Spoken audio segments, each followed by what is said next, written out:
Ang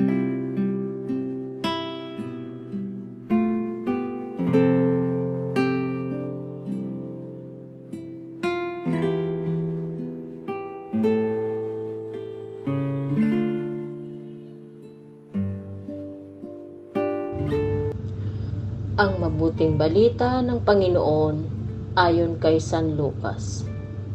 Isang araw ng pamamahinga, mulang pumasok si Jesus sa sinagoga at nagturo.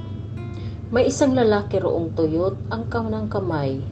Sa hangad ng mga eskriba at mga Pariseo na maparatangan si Jesus, nagbantay sila upang tingnan kung siya'y magpapagaling sa araw ng pamamahinga. Subalit, batin ni Jesus ang kanilang mga iniisip, kaya't sinabi niya sa lalaking tuyot ang kamay, "Haliko rito sa unahan." Lumapit naman ang lalaki at tumayo roon. Sinabi ni Jesus sa kanila, "Tatanungin ko kayo, alin ba ang ayon sa kautusan? Ang gumawa ng mabuti o ang gumawa ng masama sa araw ng pamamahinga? Magligtas ng buhay o pumatay?"